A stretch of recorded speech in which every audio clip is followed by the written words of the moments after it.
Minister of Foreign Affairs Yusuf Tuggar says the controversy about President Bola Tinubu's certificate is not as important as it is made out to be.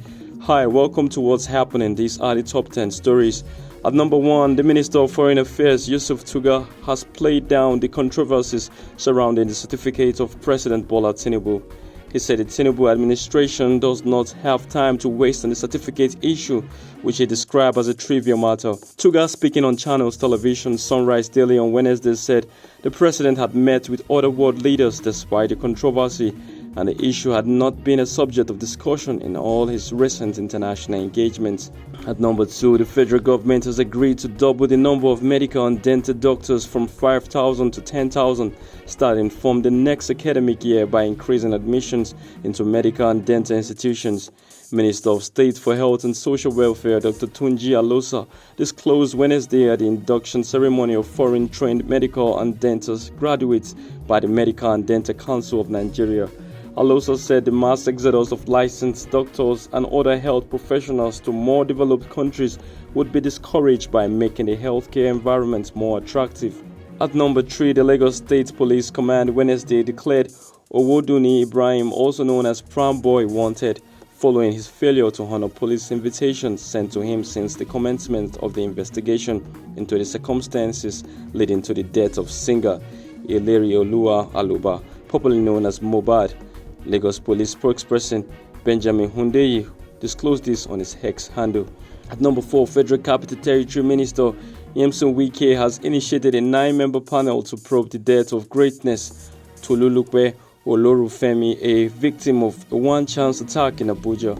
Olorunfemi was tragically stabbed and thrown out of a moving vehicle along the Maitama-Kubwa highway. The panel includes representatives from various medical and professional associations tasked with a thorough investigation into the circumstances surrounding Olorunfemi's death. Wike expressed condolences to the family and friends of the deceased and pledged a transparent and professional inquiry.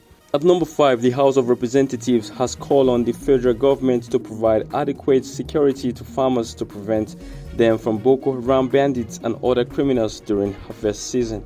This follows the adoption of a motion presented by the member representing Chibok Damboa Gwoza Federal Constituency of Borno State, Ahmed Jaha.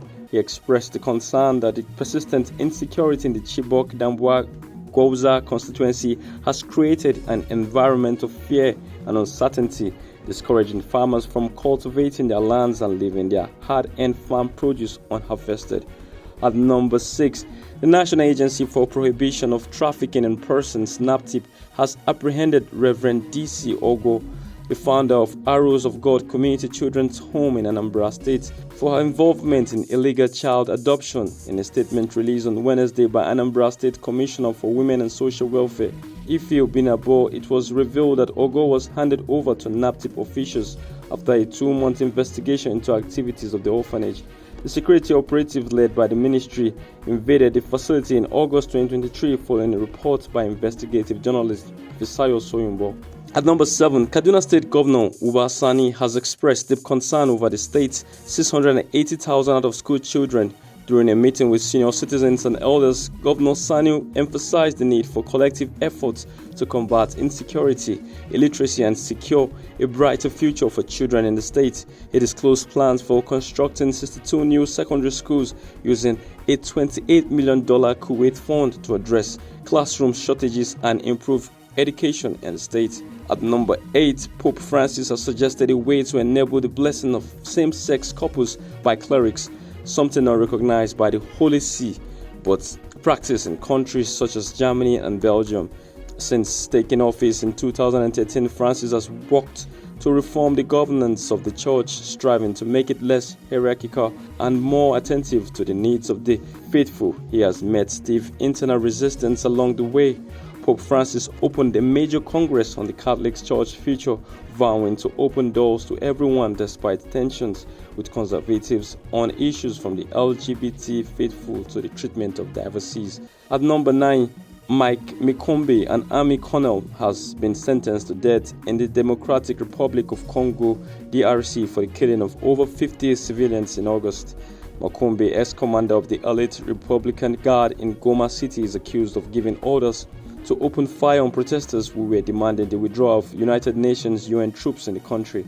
Eastern DRC has been ravaged by militia violence for 3 decades, a legacy of regional wars that fled in the 90s and 2000s.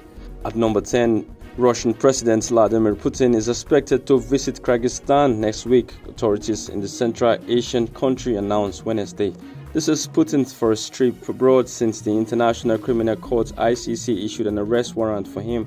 Putin has not left Russia since the Hague-based court issued the warrant in March over the illegal deportation of Ukrainian children to Russia. The long-term leader has rarely left Russia since launching a full-scale military offensive against Ukraine in February 2022. That's all for today. See you next time on What's Happening.